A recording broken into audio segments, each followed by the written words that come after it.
nós falamos sobre alguns estágios na vida de José. Como lemos a palavra de Deus, José era o filho da velhice de Jacó. E o texto nos diz que Israel amava mais a José do que a todos os seus filhos. E isto causou um problema familiar. Embora da parte de Deus havia uma promessa para com José, e havia um percurso a ser percorrido para que os projetos de Deus viessem a realizar.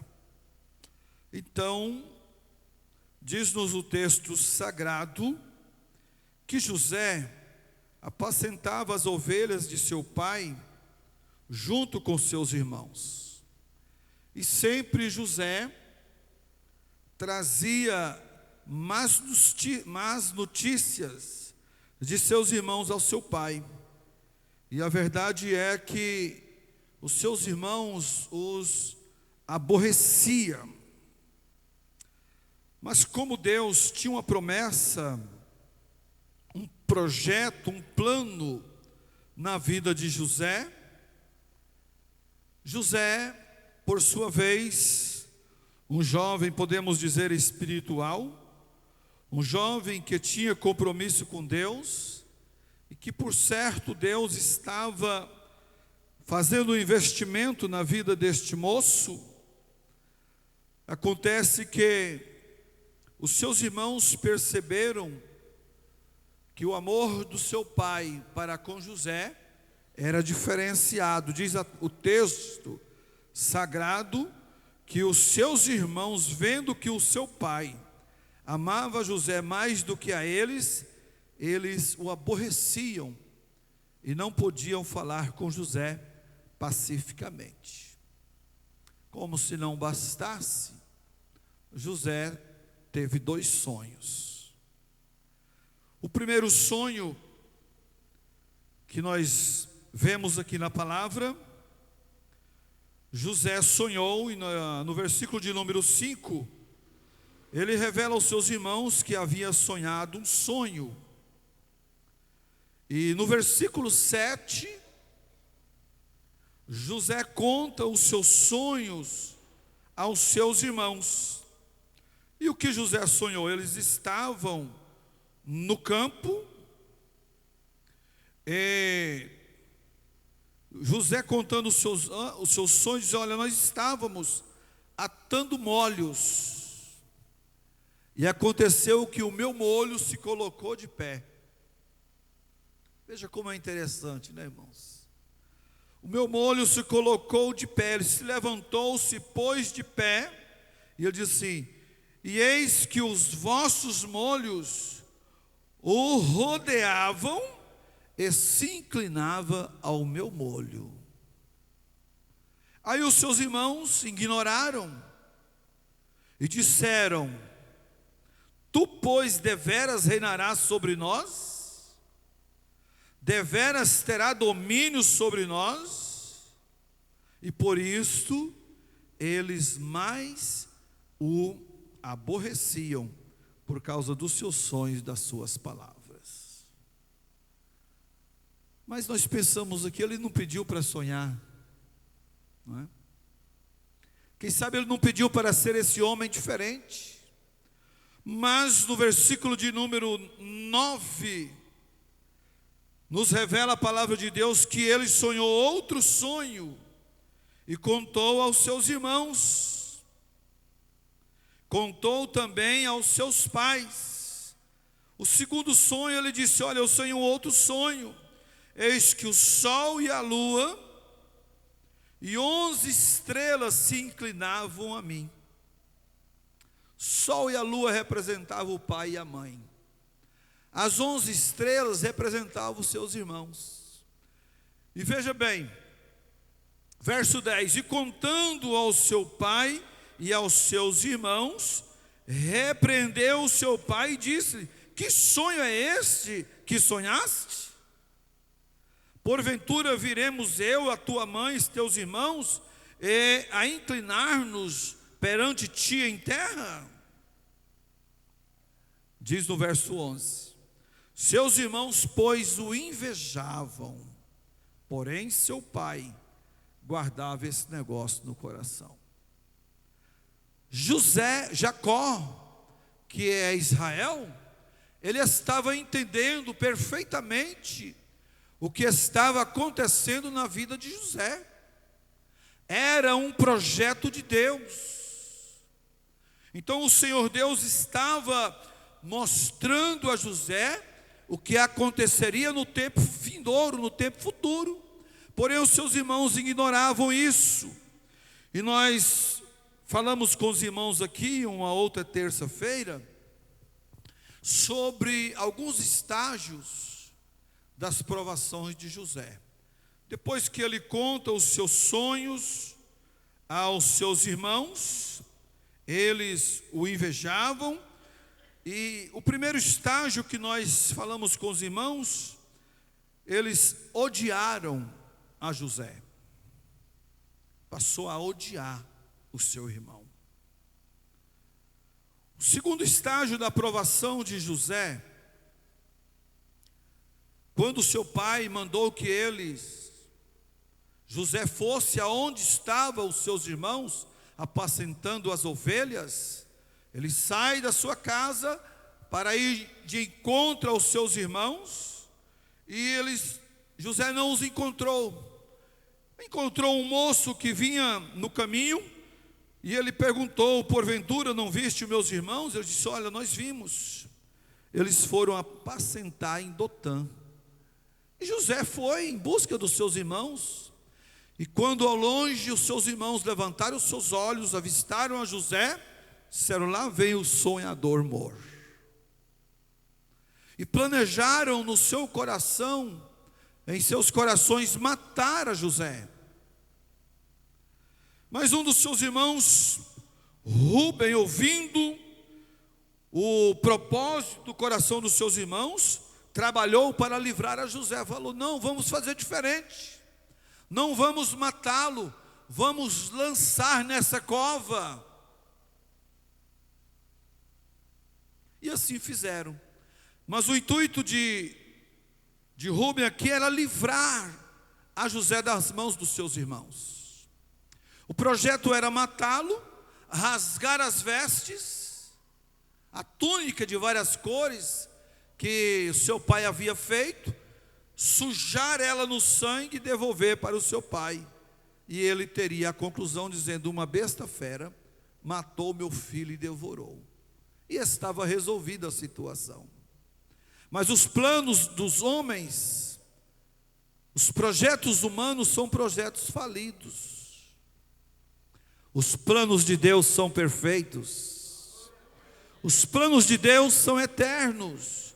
Por isso que a palavra do Senhor nos diz em Provérbios capítulo 16, versículo 3, que nós devemos confiar ao Senhor as nossas obras, e assim os nossos planos serão estabelecidos. Eles planejaram tirar a vida do moço, mas por uma intervenção divina, lançaram ele numa cova. Vindo uma caravana de ismaelitas, que comprava escravo, tiraram José e venderam. Mas o segundo estágio da prova de José aqui, foi ele ser lançado na cova ou na cisterna. Mas quando aquela caravana de mercadores midianitas, eles vieram, e então surgiu a ideia: vamos tirá-lo da cova e vamos vender a José. E aí nós vamos matar um animal, sujar a sua capa de sangue, devolver ao nosso pai, e está resolvido o problema. Não teremos mais problemas com este sonhador. E assim fizeram. Venderam a José para aqueles mercadores. Versículo 28 do capítulo 37. Veja bem: pois passando os mercadores medianitas, tiraram e alçaram José da cova e venderam a José por 20 moedas de prata aos ismaelitas, os quais o levaram para o Egito. Até aqui parece que os projetos dos moços estavam dando certo. Eles queriam se livrar de José, mas era Deus trabalhando, Deus tirando do meio da sua família, do meio dos seus irmãos, levando-o para uma terra distante, porque no tempo futuro seria ele o governador do Egito, e os seus sonhos seriam realizados. Primeiro estágio, ódio, foi odiado. Segundo estágio, foi lançado na cova. Terceiro estágio, foi tirado da cova e vendido pelos seus próprios irmãos. Aí ele foi como um escravo para a terra do Egito, e lá no Egito ele foi vendido para ser escravo na casa de Potifar. E ali, trabalhando na casa de Potifar, Deus abençoou a vida de José maravilhosamente. Deus abençoou a casa de Potifar por causa de José. E aí ele enfrenta um quarto estágio na sua vida. Ele foi tentado, mas ele fugiu da tentação, porque a mulher de Potifar queria que ele deitasse.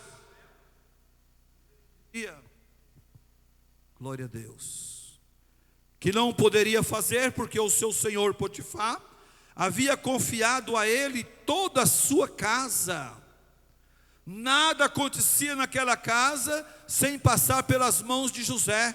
E ele disse para a mulher de Potifar: como, pois, pecaria eu contra o meu Senhor e contra o meu Deus? E ele fugiu da tentação, mas foi caluniado e preso. Então o quarto estágio da vida de José foi a calúnia, e ele foi lançado na prisão. Mas quando todos nós que somos leitores da Bíblia Sagrada sabemos que lá na prisão algo maravilhoso aconteceu, porque aonde ele estava a bênção de Deus era com ele. Deus abençoou a casa de Potifar por causa de José. E quando ele chega na prisão, a Bíblia diz que o responsável pela prisão entregou a José toda a responsabilidade do cárcere. E nós podemos dizer com as nossas palavras: e no cárcere havia paz. E dali ele foi tirado para ser o governador do Egito. Uma história linda. Uma história que quando nós começamos a ler o capítulo 37 do Gênesis, nós queremos ir até o fim, até o capítulo 42, 43, como nós vemos a grande providência de Deus na vida deste moço. E nós vemos que aconteceu, depois que ele foi levado ao governo do Egito, havia uma grande fome na terra, e as nações, os povos daquela região iam até o Egito para comprar mantimento. E aqui aconteceu que, naqueles tempos, o seu pai Jacó enviou os seus irmãos para comprar alimento. E aconteceu que os sonhos de José se cumpriram. Seus irmãos se inclinaram diante dele. Posteriormente veio Jacó com toda a sua família. 70 pessoas veio para o Egito. E aquele povo na dependência de José. Mas nós não queremos pensar hoje sobre este assunto dos estágios da aprovação de José, como ele foi levado ao governo do Egito, mas queremos pensar sobre algumas lições que nós aprendemos nesse texto sagrado. Algumas lições importantes que nós podemos e devemos aplicá-las nas nossas vidas. algumas lições que nós aprendemos com o jovem José. A primeira lição que nós extraímos aqui desse texto é que nós precisamos usar os nossos dons, precisamos usar os nossos talentos em todos os lugares e em todas as situações e em todas as circunstâncias da nossa vida. Esse jovem era um homem que tinha compromisso com Deus, era um jovem que tinha os seus talentos. E quando nós lemos do capítulo 37 ao 43, 44, essa história linda, nós vamos ver, meus amados irmãos, que José, por onde ele passou, ele deixou ser usado por Deus. Passou provas, passou dificuldades, perdeu o aconchego familiar, foi levado para uma terra distante da sua família, mas José aproveitou todas as suas oportunidades para exaltar o nome do Senhor, seu Deus. José, ele foi uma bênção aonde ele colocava a planta dos seus pés. Então nós aprendemos com a vida deste homem. Nós aprendemos que independente da circunstância, independente da situação que nós estamos vivendo, nós aprendemos com José, nós temos condições de ser instrumentos de Deus, nós temos condições de abrir a nossa boca como vasos de Deus, não importa onde nós abrimos a nossa boca, para nós falarmos da grandeza e da bondade do Senhor. Aprendemos aqui com esta palavra. Então, meus amados irmãos, José, ele não deixou ser levado pelas suas provações, ele não deixou ser levado pelas suas dificuldades, mas aonde ele chegava, ele era um instrumento de Deus. Capítulo 39. Já fazemos menção, mas vamos ler. Olha bem, e José foi levado ao Egito, e Potifar, eunuco de Faraó, capitão da guarda, varão egípcio, comprou das mãos dos ismaelitas que o tinha levado lá. Olha bem, e o Senhor estava com José.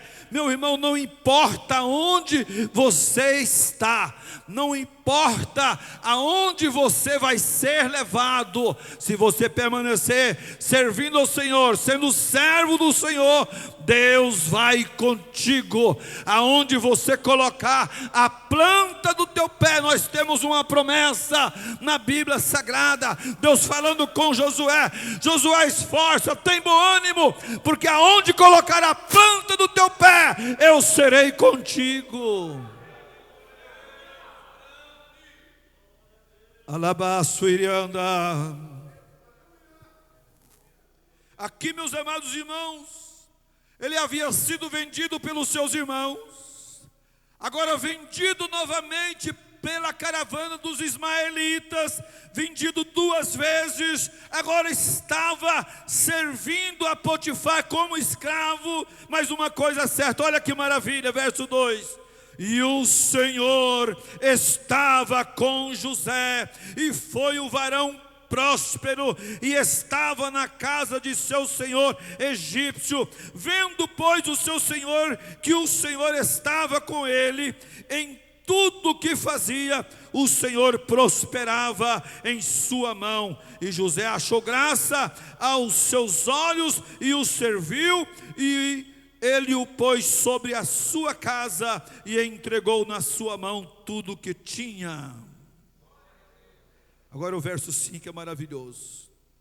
Diz assim: e aconteceu que, desde que o pusera sobre a sua casa, e sobre tudo que tinha, o Senhor abençoou a casa do egípcio por amor a José, e a bênção do Senhor foi sobre tudo o que tinha na casa e no campo. Então não importa, irmãos, aonde nós estejamos, não importa, a bênção de Deus é na nossa vida, a bênção do Senhor é contigo lá no trabalho, na viagem, na casa, aonde quer que você esteja, você estando, quem sabe no monte, vivendo um momento de bênção, ou você estando no vale, vivendo um momento de provas, a bênção de Deus é na tua vida, a bênção do Senhor é na sua casa. Oh, aleluia. Não importa. Então nós aprendemos aqui, irmãos, esta lição maravilhosa, que nós precisamos usar os dons que Deus nos deu em todos os lugares e em todas as situações. Aonde quer que estejamos, nós precisamos ser canal de bênção. Com a história de José nós aprendemos isso perfeitamente. Seja bênção no seu trabalho, use os dons que Deus te deu, use os talentos que Deus te deu no seu trabalho, nas suas viagens. Seja crente, seja diferente, não é? Nós não podemos ser igual o camaleão, se misturar de acordo com a vegetação é a cor do camaleão, né? Se as folhas estão verdes, ele fica verde. Se estão secas, está seca. O crente é diferente. Se estiver na luz, vamos ser luz. Se estivermos na treva, vamos continuar sendo luz, vamos continuar brilhando. A palavra do Senhor lá nos diz que nós precisamos brilhar como astros no mundo. Glória a Deus. Eu estava agora lá em Praia Grande, e nós fomos no comércio da cidade, um comércio grande. Depois fomos a São Vicente, e fomos em um shopping. Fui lá olhar umas coisas para comprar, muito movimentado, muita gente.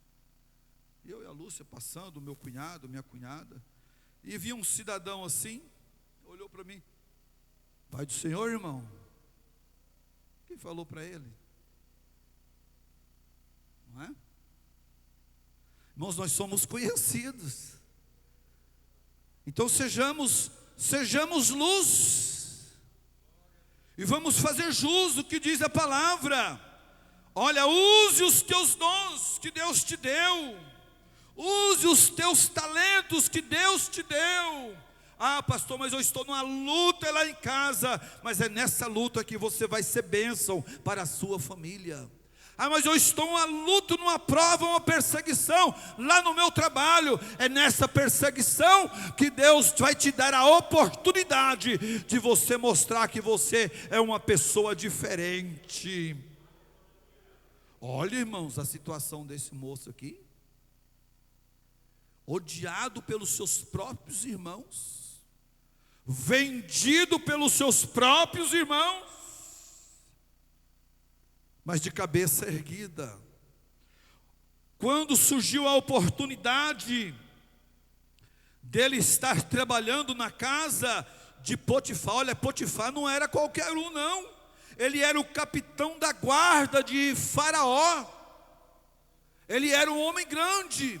Aí ele pega um escravo, coloca na sua casa, e ele percebeu que quando aquele moço chegou na sua casa, as coisas começaram a mudar, as coisas começaram a se organizar,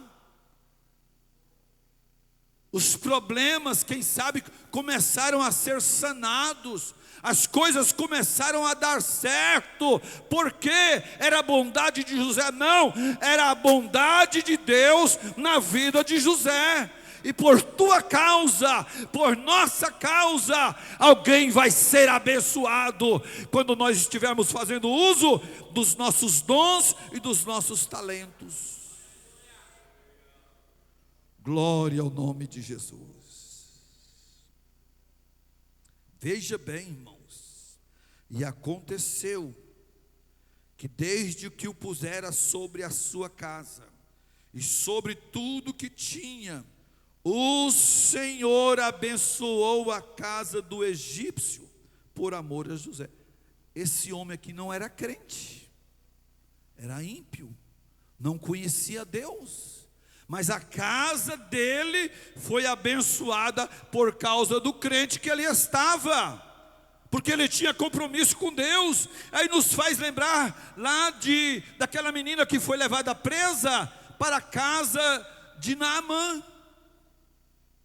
Quando ela chegou na casa, que observou a situação, ela observou que tinha um problema de saúde na casa. O seu senhor era doente, ela observou. E o que ela disse? Olha, se o meu senhor estivesse lá diante do homem de Deus em Israel, ele seria restituído da sua lepra.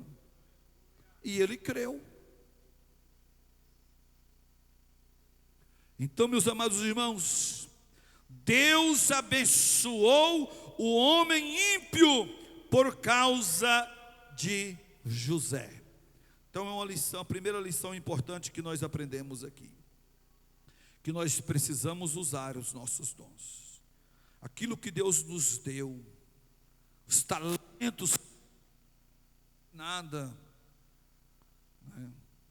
Fale na sua simplicidade, ore com a sua simplicidade, cante louvores na sua simplicidade, e Deus vai fazer, é Deus que faz.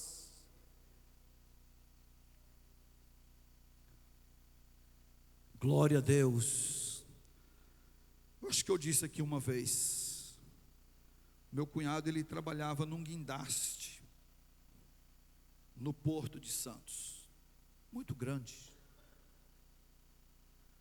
e havia umas correntes de proteção que, na verdade, aquilo não protegia, uma máquina muito grande, muito pesada. E a minha cunhada estava em casa e Deus falou para ela: cante, cante. O Senhor cantar, ela começou a cantar naquele momento, adorando a Deus. E bem naquele momento, irmãos, Deus estava dando a ele um grande livramento. Por pouco, aquela máquina não cai ao mar. Mas Deus falou: cante. E quando ela cantava aqui, Deus estava trabalhando lá.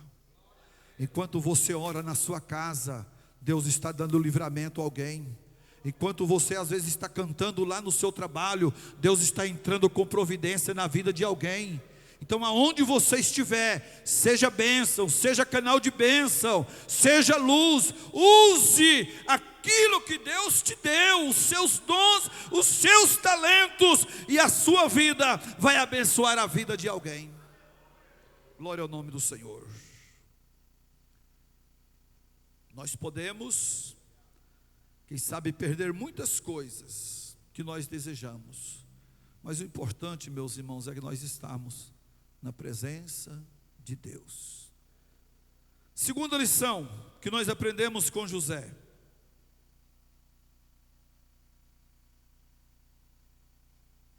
olha bem, eu anotei aqui, assim como José, nunca podemos ceder à tentação.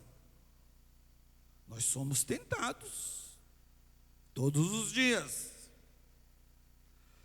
No capítulo 39 que nós já lemos, depois de toda esta bênção, que Deus abençoou a casa de Potifar, prosperou a casa, mudou o que estava de errado na casa. Aí, meus amados irmãos, verso 7, olha bem: e aconteceu depois dessas coisas, que a mulher do seu senhor pôs os olhos em José e disse: deita-te comigo. E nós vamos ver aqui o desfecho dessa história. José, ele não cedeu à tentação. E quem de nós está livre de uma tentação? Alguns são tentados de uma forma, outros de outra, mas o certo é que todos nós somos tentados, não é? E a Bíblia diz que bem-aventurado é o homem que suporta a tentação, porque depois de passar pela prova, alcançará a coroa da vida. Então essa mulher aqui, ela tentou a José, depois de tanta bênção na casa de Potifar, a casa estava abençoada, tudo estava dando certo, tudo estava engrenado, a bênção de Deus estava na vida daquela família. Agora ela levanta, coloca os seus olhos em José e diz: deita-te comigo. Verso 8. Porém, ele recusou e disse à mulher do seu senhor: eis que o meu senhor não sabe do que se há em casa comigo, e entregou em minha mão tudo que tem. Ninguém há maior do que eu nesta casa, nenhuma coisa me vedou senão a ti, portanto tu és sua mulher. Como, pois, faria eu este tamanho mal e pecaria contra o meu Deus? Posicionamento, né, irmão Flori? Olha, poderia pensar, quer saber? Estou distante da minha casa, estou distante dos meus pais, fui vendido pelos meus... Olha a minha situação, não é, pastor Júnior? Quer saber de uma coisa, né? Olha o prato aí.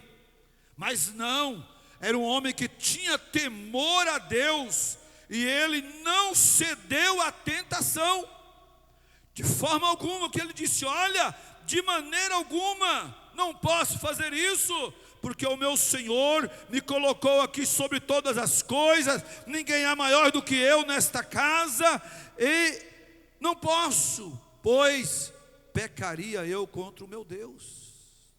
Então, irmãos, a segunda lição que nós extraímos aqui: assim como José, nunca podemos ceder à tentação. Olha, José, ele teve convite, teve oportunidades para pecar, todavia ele recusou, ele não aceitou o convite da mulher de Potifar. Resumindo, ele não negociou a sua fidelidade a Deus. E às vezes por aí a gente vê irmãos que estão negociando a sua fidelidade a Deus, estão se vendendo, se entregando ao pecado, às práticas pecaminosas. Mas, meus amados irmãos, nós aprendemos aqui com esta palavra: José, ele recusou, ele não cedeu à tentação, pelo contrário, ele disse: olha, de forma alguma eu poderia pecar contra o meu Deus. Mas ela insistiu, todos os dias, ela falava aos seus ouvidos, convidavam para deitar-se com ela, até que um dia, ele foi fazer os trabalhos da casa, estava ele só e aquela mulher, e ela aproximou-se com a mesma história, convidando para que ele deitasse com ela, e ele recusando, e ela pegou na sua capa, e ele tirou a capa ficou nas suas mãos, e ele fugiu. E então ela gritou, fez o alarme e acusou a José, e por esta causa ele foi preso, mas inocente. Então, meus amados irmãos, não podemos ceder à tentação de forma alguma. Então nós vamos aprender com a vida deste homem. Alguém leia, por favor, primeira carta aos Coríntios, capítulo 10, o versículo de número 13.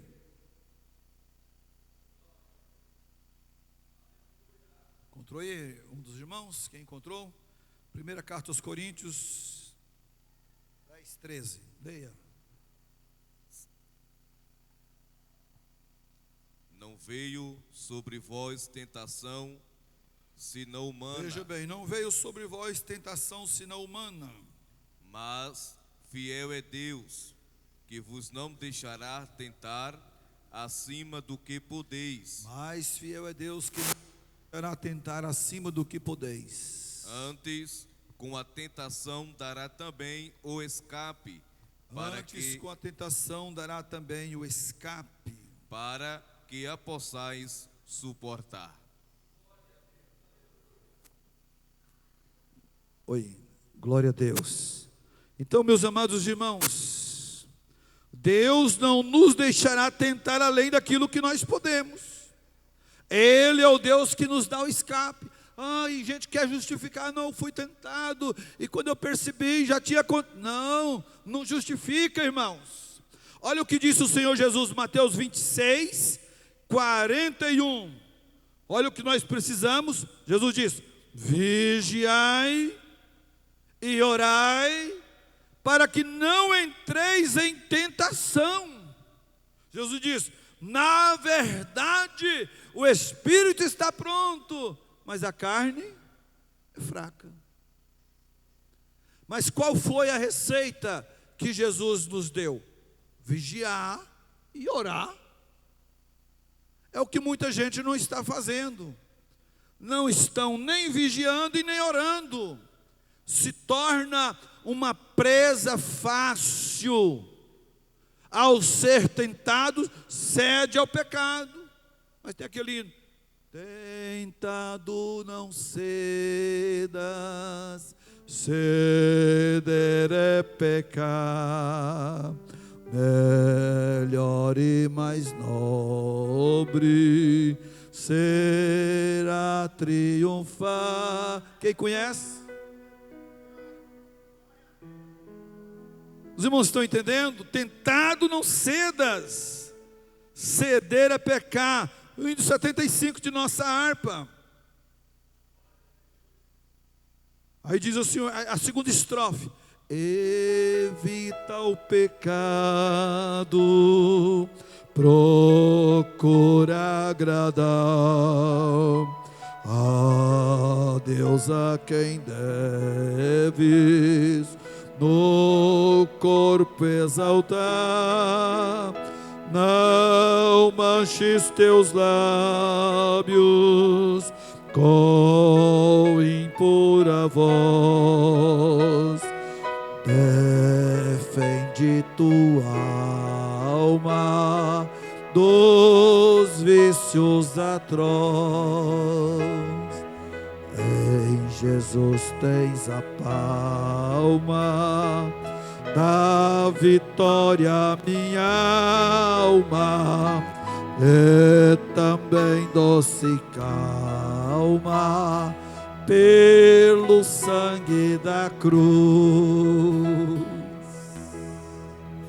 Então, meus amados, assim como José, nós não podemos jamais ceder à tentação. Provérbios 1:10 diz assim: meu filho, se os pecadores quiserem te tentar, não consintas.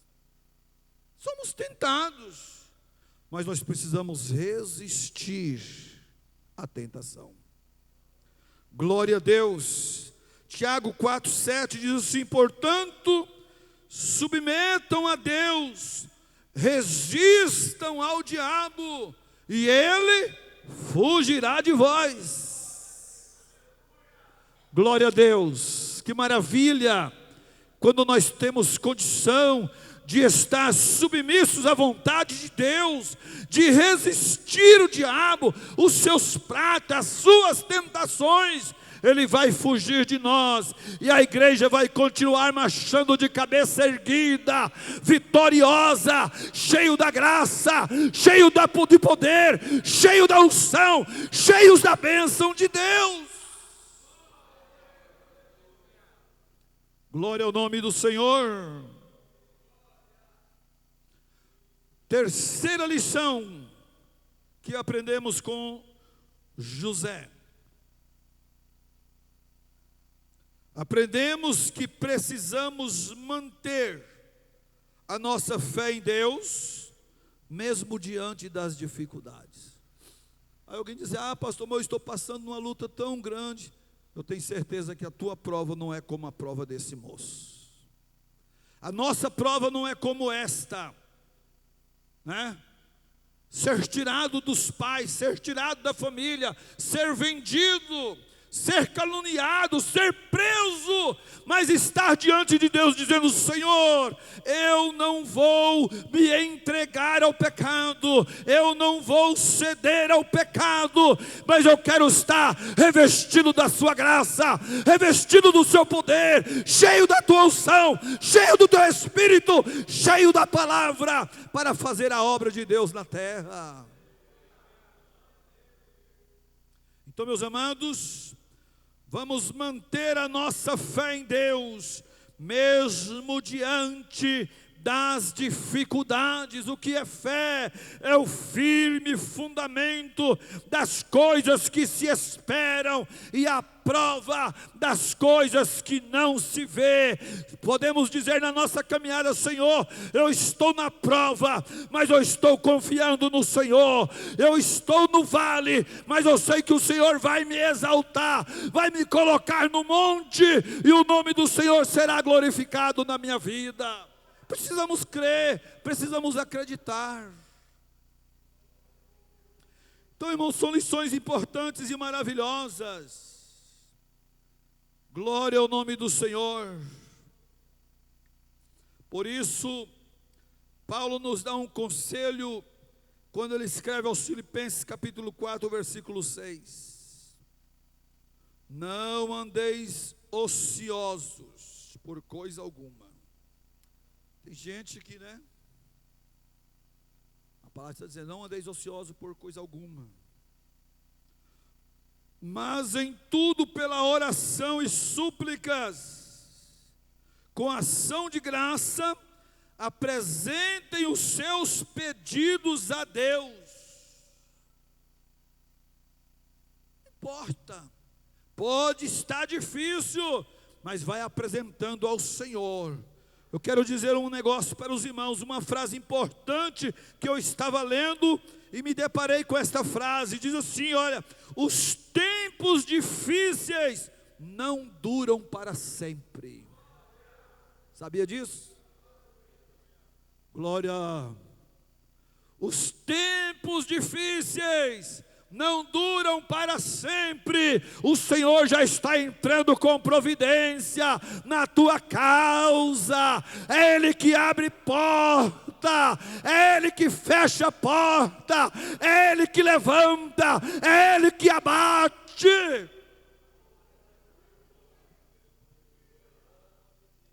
Então, pensa nisso, coloca isso na sua mente. Eu estou na prova. Está? Tudo bem, mas coloca essa frase na sua mente. Coloca aí e medita nisso. Os tempos difíceis não permanecem para sempre. Quem sabe naquele momento que você está ali vivendo, você vai lembrar: olha, o pastor disse lá que os tempos difíceis não permanecem para sempre. É bíblico. Isso é bíblico. Os tempos difíceis, eles passarão. Glória a Deus. A luta, ela vem, mas ela passa. Glória ao nome do Senhor. Deus tem vitória para a sua casa, Deus tem vitória para a sua família, Deus tem vitória para o teu lar, Deus tem vitória para o teu casamento, Deus tem vitória, Deus tem vitória, Deus tem vitória, Deus tem vitória para a sua igreja. Oh, glória a Deus.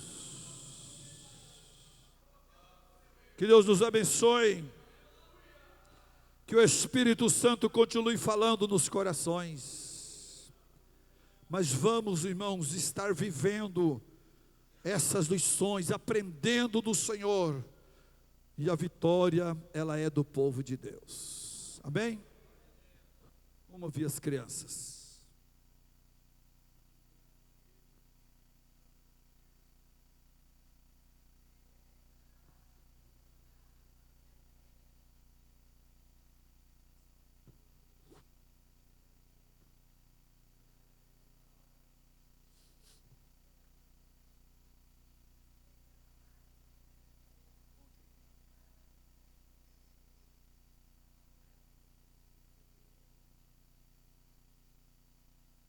Oração pelo irmão Fleury